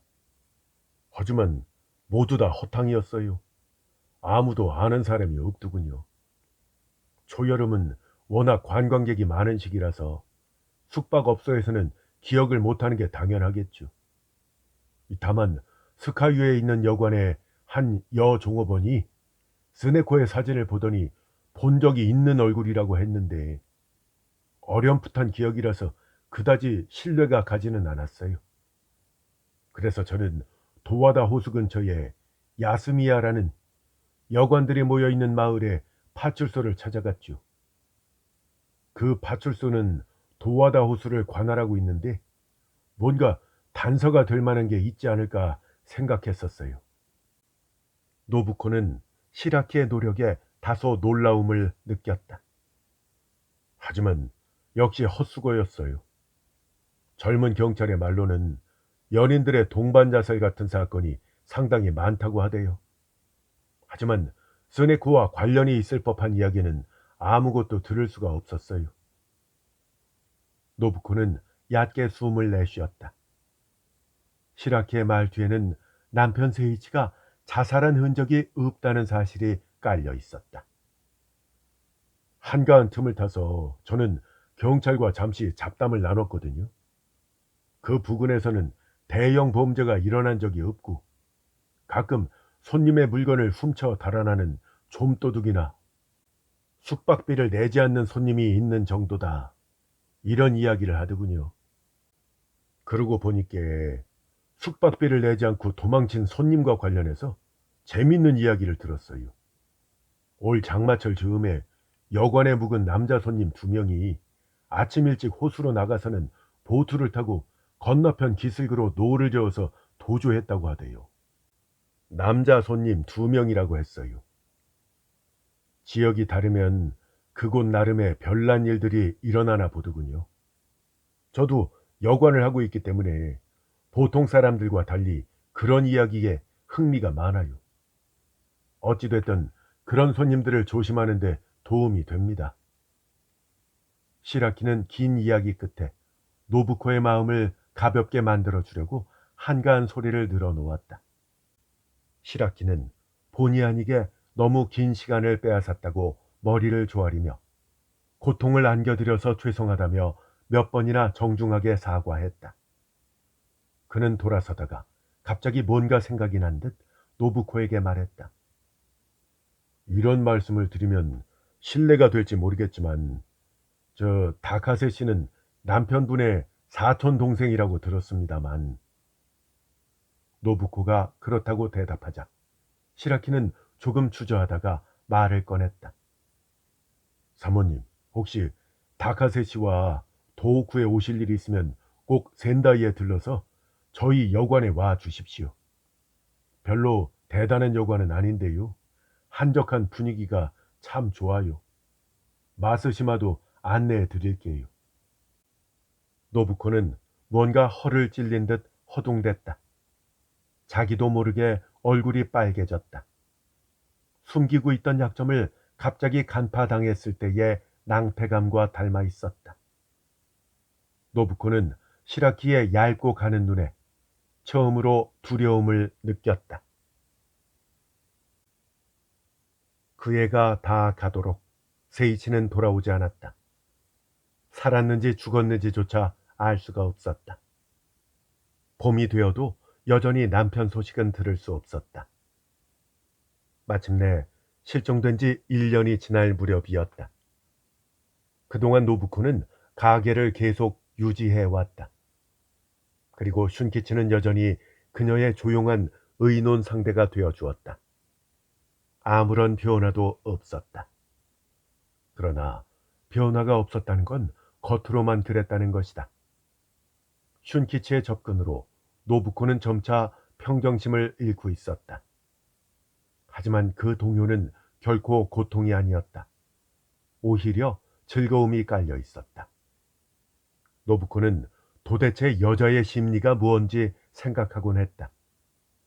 그녀는 남편을 마음속에 담고 있으면서도 슌키치를 받아들이는 쪽으로 마음이 움직이고 있었다. 자신이 너무 나쁜 여자처럼 느껴져서 두려웠다. 여자는 모두 이런 마음을 갖고 있는 걸까? 자신이 나약한 것은 아닐까? 아니, 그렇지 않을 거라며 그녀는 고개를 저었다. 세이치가 나쁜 것이다. 남편이 빨리 돌아오지 않는 게 나쁜 것이다. 여보, 어서 돌아와요. 당신이 돌아오지 않으면 큰일이 날 것만 같아요. 그러며 노부코는 흐느끼듯이 남편을 불렀다. 시라키 준조는 센다이에서 한 달에 한 번씩 짧은 안부 인사를 적은 엽서를 보내왔다. 때로는 센다이의 특산품을 보내주기도 했다. 아마도 여동생과 관련해서 노부코에게 전하는 사죄의 뜻이었을 것이다. 그리고 엽서에는 반드시 남편분의 소식은 모르지만 이라는 구절이 들어 있었다. 노부코는 시라키의 이름을 들을 때마다 그의 가는 눈이 지닌 강인함을 떠올렸다. 정중하지만 사람의 마음을 꿰뚫어 볼 것 같은 눈이었다. 무서웠다. 그렇지만 그의 둥근 얼굴에는 편안한 안정감이 있었다. 노부코는 시라키에 대해서 안심했다. 이런 것을 신뢰감이라고 부르는지도 몰랐다. 늦은 봄이라기보다는 초여름 햇빛이 강해질 무렵 노부코는 시라키 준조에게 다시 편지를 받았다. 이번에는 늘 받던 엽서가 아니라 꽤 두툼한 편지였다. 노부코는 혼자서 그 편지를 한참 동안 읽은 다음 훨씬 더 많은 시간을 들여 고민했다. 그로부터 일주일이 흐른 뒤 또다시 엽서가 도착했다. 이번 엽서는 실록의 계절을 즐기기에는 마스시마가 제격이라며 기분 전환이나 할 겸 한번 놀러 오지 않겠냐는 간단한 내용이었다. 그리고 혹시 시간이 맞으면 슌키치도 함께 오라는 내용이었다. 노부코는 그 뒤 슌키치가 찾아왔을 때 그 엽서를 보여주며 말했다. 저기 센다이의 시라키 씨가 이런 제안을 해 주셨어요. 한번 가볼까 생각 중이에요. 슌키치는 그 엽서를 읽고 나서 말했다. 그렇군요. 형수님도 작년부터 힘든 일이 많았으니까 기분 전환하는 셈치고 좀 다녀오시는 게 어때요? 가게는 직원분들이 있으니까 잠깐 자리를 비워도 될 거예요. 네, 참, 슌키치 도련님. 노부코는 약간 부끄러운 듯이 슌키치의 얼굴을 바라보며 미소를 지었다. 저 도련님도 함께 가지 않으실래요? 시라키 씨가 모처럼 이렇게 초대해 주셨는데 회사에 휴가 내시면 안 되나요? 아양을 부리듯이 노부코의 눈에 교태가 흘렀다. 회사 쪽은 어떻게든 될 것 같은데요. 슌키치는 눈이 부신 듯한 얼굴을 했지만 안색은 불이 켜진 듯 밝아졌다. 제가 함께 가도 될까요? 슌키치는 흥분해서 말했다. 아이, 새삼스럽게 왜 그러세요? 슌키치 도련님, 괜찮아요. 우리 함께 가요. 노부코는 약간 들뜬 듯이 말했다. 그럼 그럴까요? 저는 회사에 휴가를 낼게요. 한 일주일 정도. 그렇게 말하는 슌키치의 입술에는 자연스럽게 즐거워하는 웃음이 넘쳐났다. 그럼 언제 갈까요? 슌키치가 물었다. 다음 달이 좋겠어요. 중순 정도. 다음 달이요? 슌키치는 약간 얼굴을 찌푸리며 말했다. 다음 달은 6월이잖아요. 비가 많이 올지도 몰라요. 좀 더 일찍 가는 게 어떠세요? 가게가 좀 바빠서요. 다음 달 중순이 아니면 힘들어요. 그냥 그렇게 해요, 우리. 그러시군요. 그럼 다음 달 중순으로 하시죠. 그는 체념하듯이 말했다. 그럼 회사에는 미리 휴가를 신청해 놓을게요. 다른 사람이 먼저 선수를 쳐서 제가 못 가게 되면 곤란하니까요. 슌키치는 즐거운 얼굴로 돌아갔다. 그런 슌키치를 배웅하는 노부코의 눈이 평소와 달랐다. 약속했던 여행이 이루어진 것은 예정대로 6월 중순이었다. 슌키치가 걱정했던 비는 당분간 올 것 같지 않았다. 보통 아침 10시에 우에노에서 출발하는 급행열차인 미치노쿠를 타면 센다이에는 저녁 5시 무렵에 도착한다. 기차를 타고 가는 7시간 동안 평소에는 침착하고 점잖던 슌키치도 즐거웠는지 노부코의 옆좌석에 앉아서 말수가 조금 많아졌다. 그는 기찻길 풍경을 보다가 가끔 유명한 곳을 지나칠 때면 손가락으로 창밖을 가리키며 노부코에게 알려주었다. 슌키치 도련님은 정말 잘 아시네요. 이 기차를 자주 타셨나 봐요. 노부코가 물었다. 아니요, 아주 예전에 한번 여기를 지나간 적이 있을 뿐이에요. 게다가 그렇게 자세히 아는 것도 아니고요. 즐거운 여행이었다. 모르는 사람들 눈에는 부부나 불륜 커플처럼 보였을 것이다. 미리 전보를 쳐두었기 때문에 센다이역에는 시라키 준조가 플랫폼까지 나와 있었다. 잘 오셨어요. 오랜만에 뵙겠습니다. 둥근 얼굴의 시라키는 가는 눈을 더 가늘게 뜨고 변함없이 정중하게 인사했다. 시라키 준조는 역 앞에 세워둔 자동차에 노부코와 슌키치를 태우고 달리기 시작했다. 시내의 넓은 도로에는 석양이 비치고 있었다. 후지와카장은 노부코가 상상했던 것보다 훨씬 큰 여관이었다. 별채를 지었다면서 아직 나무 냄새가 날 것만 같은 신축 건물로 안내했다. 주변에서 아무 소리도 들려오지 않았다. 역시 시라키가 한적하고 조용하다고 자랑할 만하다는 생각이 들었다. 저녁 식사는 시라키, 그리고 온화한 성격에 딱 보아도 여관 안주인처럼 보이는 시라키의 부인이 합석해서 네 사람이 함께 했다. 식사 자리에서 세이치나 다도코로 스네코의 일에 대해서는 아무도 언급하지 않았다. 내일은 마스시마를 안내해 드릴게요.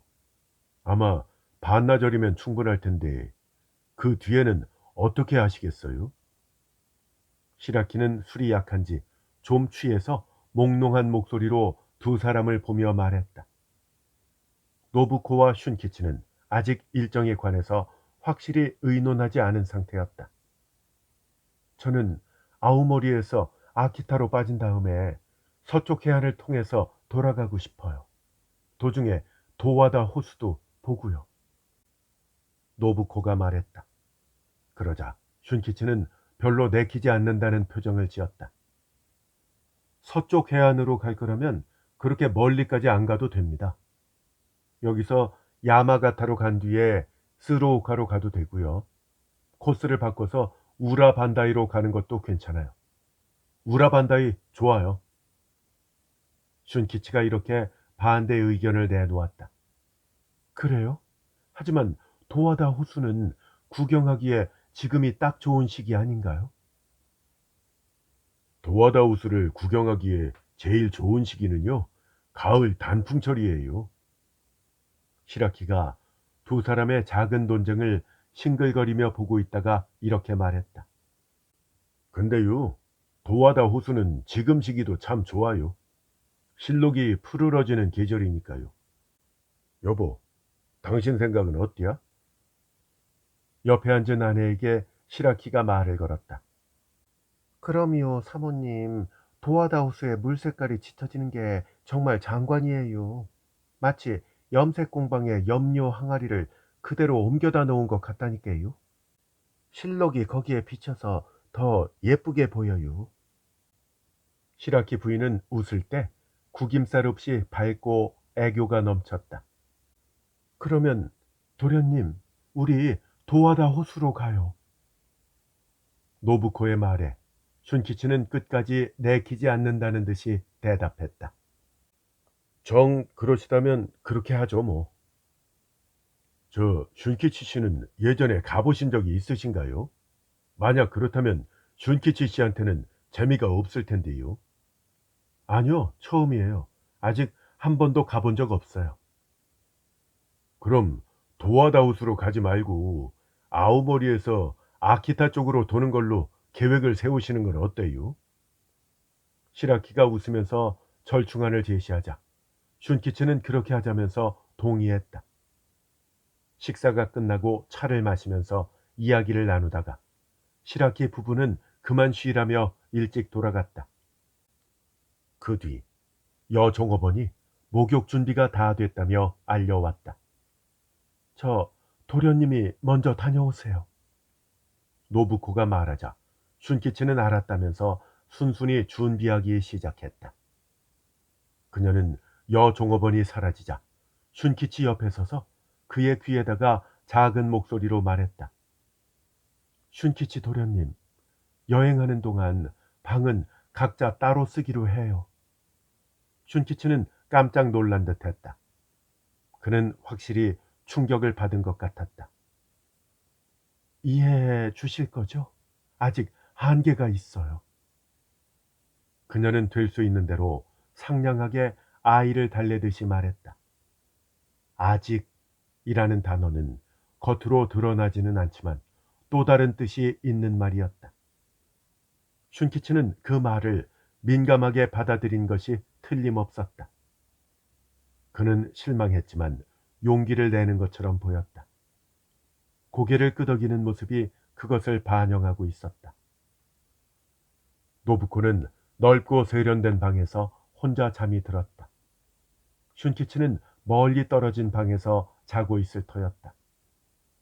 한밤중에 빗소리를 들었는데 아침에 일어나 보니까 그건 여관 뒤를 흐르고 있는 강물 소리였다. 노부코가 정원을 산책하고 있는데 슌키치가 유카타를 입은 채 다가와서 말했다. 형수님, 안녕히 주무셨어요?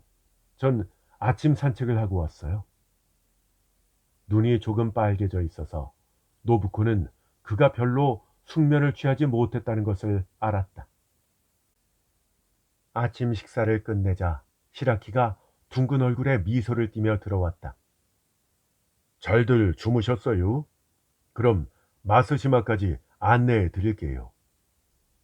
자동차가 대기하고 있었다. 시라키 부인과 종업원들이 현관에서 배웅해 주었다. 마스시마는 해안에서 보는 것보다 가는 도중에 있는 높은 전망대에서 바라보는 경치가 훨씬 좋았다. 햇빛을 머금은 바다에 소나무가 얹혀 있는 작은 섬들이 좀 복잡하다고 할 정도의 간격으로 늘어서 있었다. 시라키는 저이간지와 시오가마도 안내해 주었다. 아마도 그것이 시라키로서는 최대한의 서비스였을 것이다. 저녁 무렵까지 차를 타고 다니면서 점심 식사나 휴식 등 이것저것 세심하게 신경을 써 주었다. 그는 여동생을 대신해서 진심으로 사죄하고 있는 것 같았다. 그러나 역시 세이치나 스네코와 관련된 일은 노부코와 슌키치가 함께 있을 때는 절대로 입에 담지 않았다.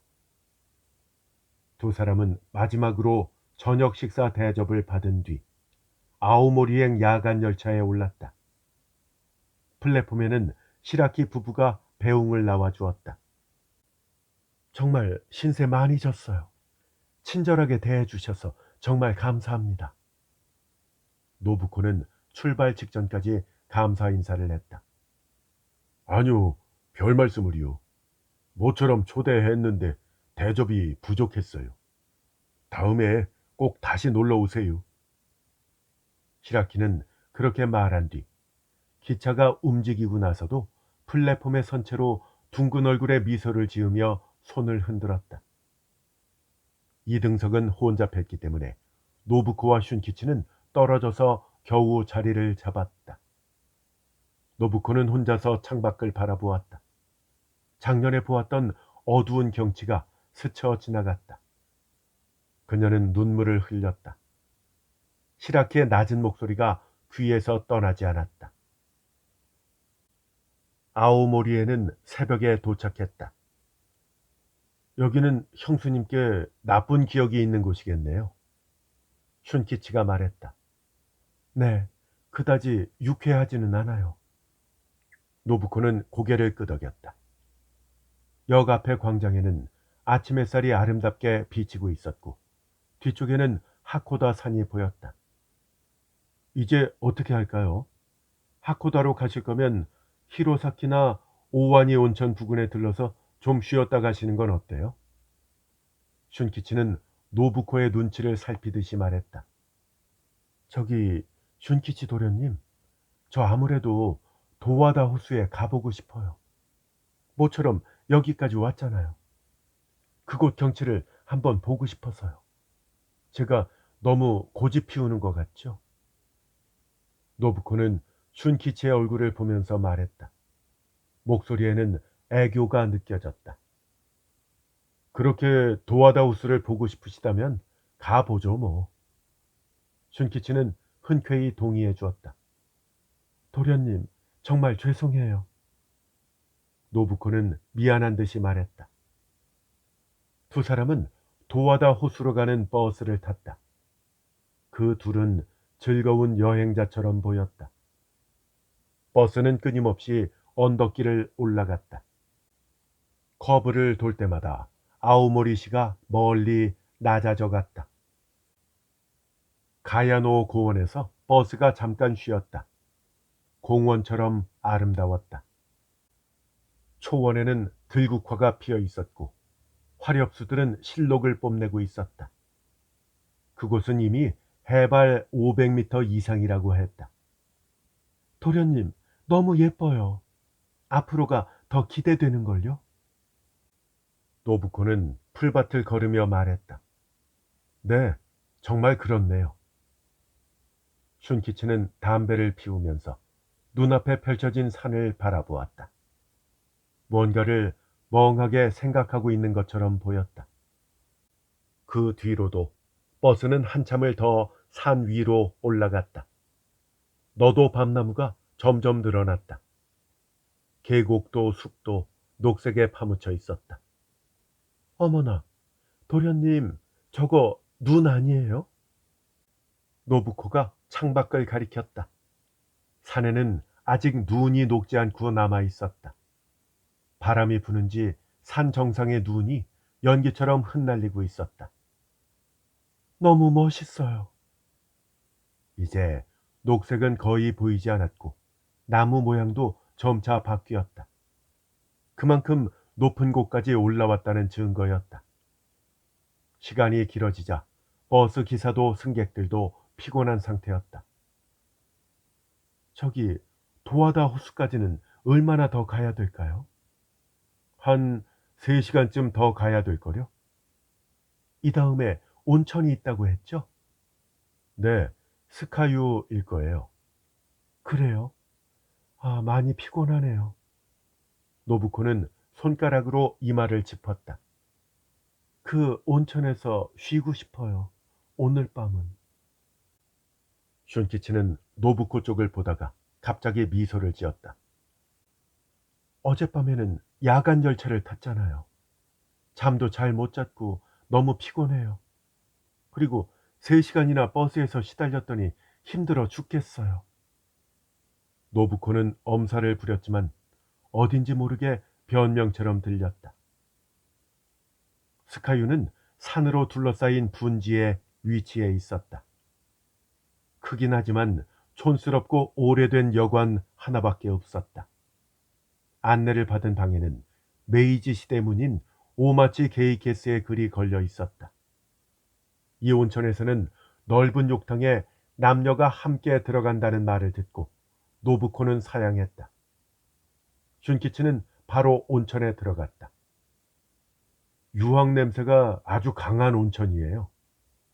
슌키치는 목욕을 끝낸 뒤 젖은 수건을 들고 돌아와서 밝은 목소리로 말했다. 하지만 여종업원이 이불을 깔기 위해 들어왔을 때 노부코는 따로 방을 마련해 달라고 부탁했다. 슌키치는 이번에도 놀란 듯했지만 노부코는 일부러 모른 척했다. 저 여기 굉장히 재밌는 것 같아요. 여관 매점에서 무나 채소, 생선도 팔아요. 마치 시장 같아요. 노부코가 신경을 쓰며 조금 들뜬 듯한 목소리로 말했다. 아, 그래요? 직접 밥을 해먹는 손님들이 있어서 그렇겠죠. 슌키치는 그렇게 대꾸만 하고서 비교적 순순히 자신의 방으로 돌아갔다.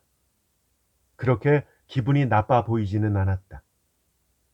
노부코는 여기에 묵어야만 했다. 그건 정해진 일이었다.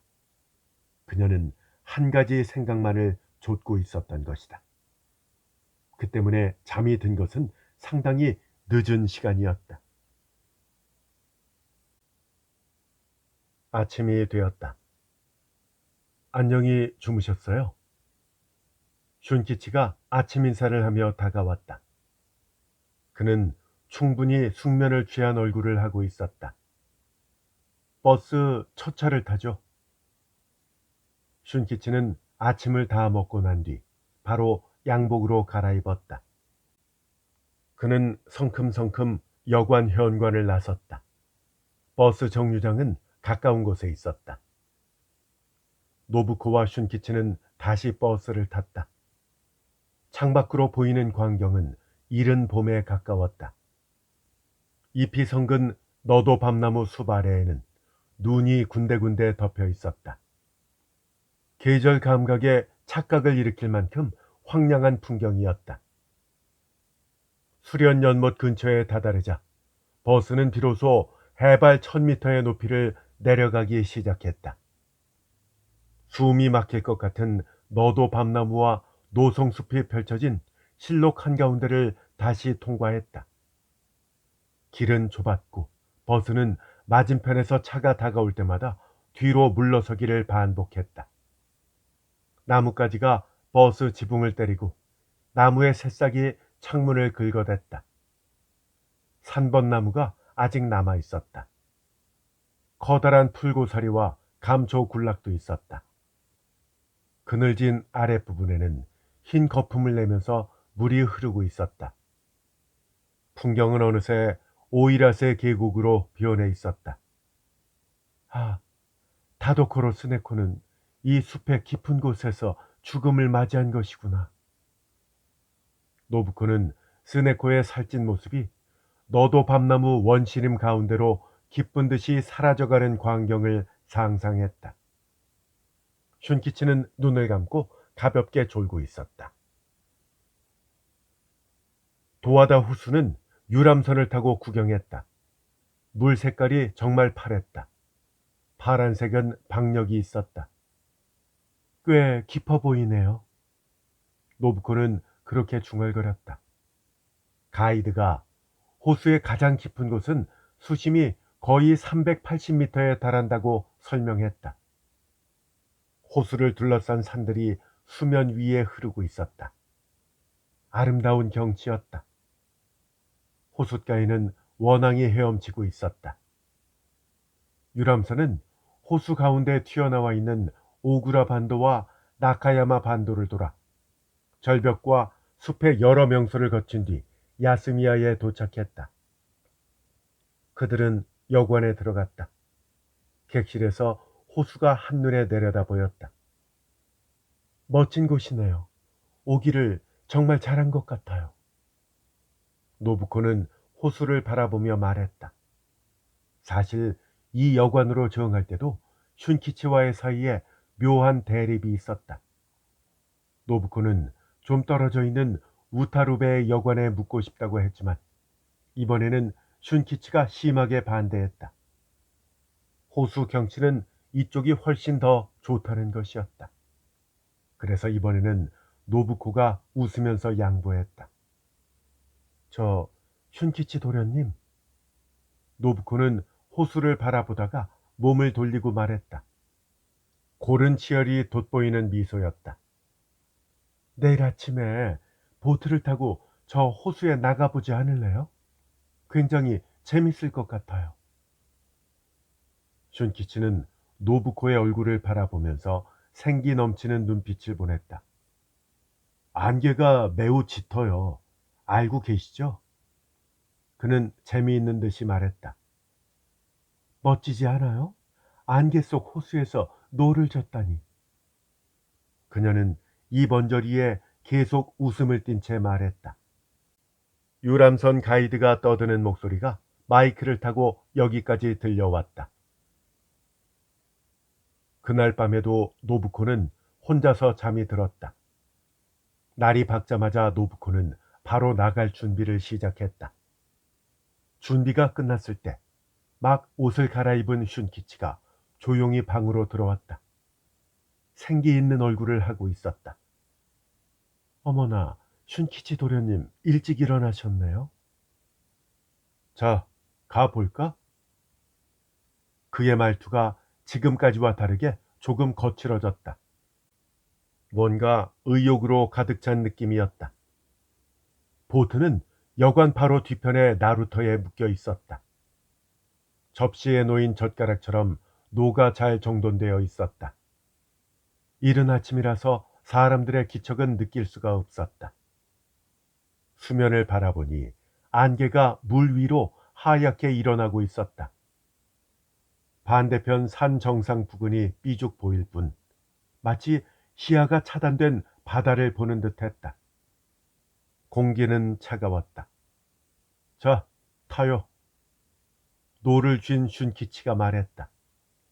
노부코는 보트에 자리를 잡고 앉았다.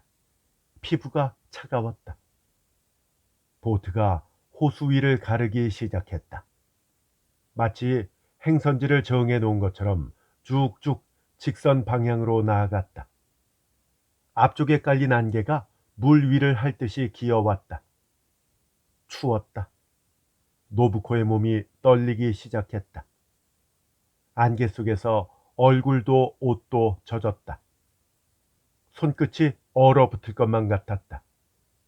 슌키치는 한마디 말도 하지 않고 조정 경기를 하는 사람처럼 굳은 얼굴로 열심히 노를 젓고 있었다. 노부코는 목소리가 나오지 않았다. 짙은 안개는 두 사람을 가두었다. 1미터 앞까지 하얗고 두툼한 천으로 가린 것처럼 느껴졌다. 보트와 그 주위에 검푸른 물만이 인간의 시계에 들어와 있는 최대치였다. 거리감도 원근감도 완전히 사라진 상태로 배가 하얀 우주 속을 떠다니고 있었다. 그 움직임도 점차 멈추었다. 슌키치가 물속에서 노를 끌어올렸다. 늘 단정했던 머리는 제멋대로 헝클어져 있었다. 그는 노부코를 태워버릴 듯한 눈빛으로 바라보았다. 몇 분간 그대로 가만히 있었다. 보트의 움직임이 느려지고 마침내 물 위에 빨려들듯이 멈추었다. 밤처럼 고요했다. 아무것도 들리지 않고 아무것도 보이지 않았다. 슌키치 도련님, 여기라면 소리가 나더라도 물가까지는 들리지 않겠죠? 노부코가 추운지 입술을 떨며 말했다. 슌키치는 5초 정도 간격을 두고 밝게 답했다. 응. 주변에는 여전히 하얀 어둠이 깔려 있었다. 여기라면 무슨 짓을 해도 모르겠죠? 슌키치는 또다시 5초 정도 시간을 두고 말했다. 응. 두 사람의 시선이 공중에서 뒤엉켰다. 노부코는 두 손으로 보트 가장자리를 꽉 잡고 말했다. 여기 꽤 깊다고 들었어요. 호수 중에서는 일본에서 두 번째로 깊대요. 그러니까 사람이 빠져 죽어도 시체가 떠오르지 않는다는 거예요. 슌키치는 이번에는 10초 정도 늦게 대답했다. 잘 아네. 누구한테 들었어? 여전히 밝은 목소리였다. 이번에는 노부코가 침묵했다. 기분 탓인지 어디선가 물소리가 들려왔다. 노부코는 귀를 기울였다. 하얀 안개가 두 사람 사이를 비집고 흘러갔다. 슌키치 도련님, 이 안개는 6월 달에 제일 짙다네요. 노부코가 말을 이었다. 대답은 없었다. 긴장감이 흘렀다. 대답을 하기 위해서 슌키치는 턱으로 가리켰다. 당신 뒤를 좀 봐. 우리가 온 쪽 말이야. 그 말에 명령을 받은 것처럼 노부코는 뒤를 돌아보았다. 거기도 새하얀 안개가 벽처럼 서 있었다. 그 벽이 등을 향해 다가오고 있다는 것을 알고 노부코는 숨을 들이켰다. 우리는 안개 속에 갇혔어. 노부코가 얼굴을 되돌린 것을 보고 슌키치가 말했다. 당신이 말한 것처럼 이 안개는 지금이 가장 짙어. 이런. 무얼 보았는지 슌키치가 물 위를 보며 말했다. 저게 뭘까? 하얀 물체가 물 위를 떠다니는 것을 노부코도 보았다. 왠지 으스스한 두려움이 그녀를 덮쳤다. 슌키치가 노를 내밀어 그 끝으로 하얀 물체를 건져 올리는 장면을 그녀는 말없이 지켜보았다. 이거 손수건이네. 이런 곳에 손수건이 떠다니고 있군. 슌키치는 그 손수건을 손으로 들어 올려 물기를 짠 뒤 그것을 펼쳤다. 노부코는 새파랗게 질린 얼굴로 응시했다. 그 하얀 손수건이 무서웠다. 갑자기 슌키치가 그 젖은 손수건을 내밀었다. 이봐, 이거 세이치 형님 물건 아냐? 순간 노부코는 신경이 전율하는 것을 느꼈다. 잘 보라고. 이 모퉁이에 인쇄돼 있잖아. 이 여관 이름 어디선가 본 적이 있을걸? 노부코는 차갑고 하얀 천을 받아들었다. 손수건 귀퉁이에는 갈지자 형태의 모양 안에 스즈랑 여관이라는 파란 글자가 지워지지 않은 채 희미하게 남아 있었다. 노부코는 현기증이 날 것만 같았다. 그것은 남편의 손수건이었다. 노부코가 몇 번이나 빨아주었기 때문에 기억하고 있었다. 실종 당일에도 이 손수건을 주머니에 넣고 집을 나섰었다. 1년 전에 물에 빠진 남편의 몸에서 이 손수건만 떠올라 노부코의 앞에 나타난 것이다. 죽은 이의 영혼이라는 생각에 몸이 떨리면서 이가 딱딱 부딪히며 소리를 냈다. 그러자 슌키치가 소리를 내며 웃었다. 웃기지 마. 1년 전께 갑자기 떠오를 리가 없잖아. 내가 장난을 좀 친 거야. 당신이 잠깐 뒤를 보는 사이에 물 위에다가 그 손수건을 던진 거야. 나도 세이치 형님과 똑같은 손수건을 갖고 있었거든. 형님이 홋카이도에서 돌아왔을 때 선물로 준 거야. 꽤 놀랐나 보구만. 당신 얼굴이 너무 창백한데? 나는 멀쩡하지? 이거 완전 반대인데? 다시 낮은 소리로 웃었다. 이미 알고 있었어, 나는. 슌키치는 조용히 말을 이었다. 당신이 센다이와 아오모리에서 도와다 호수로 가야 한다고 주장했을 때부터 이상하다고 생각했어. 확실히 알아챈 건 스카유에 묻고 싶다고 말을 꺼냈을 때부터야. 게다가 당신은 이곳에 와서 나와 세이치 형이 작년에 묵었던 여관에 묵자고 이야기했어.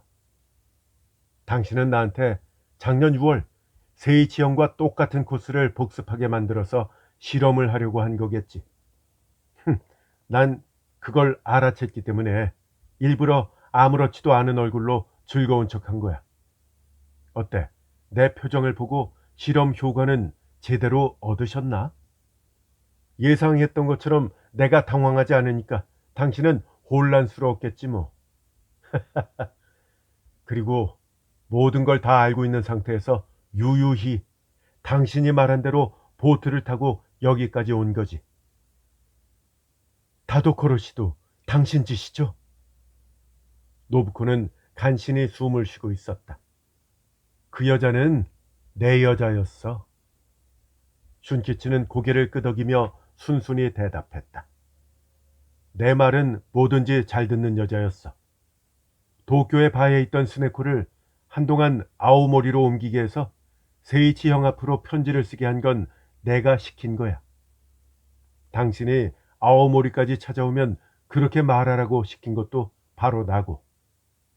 편지만으로는 약하다고 생각했거든.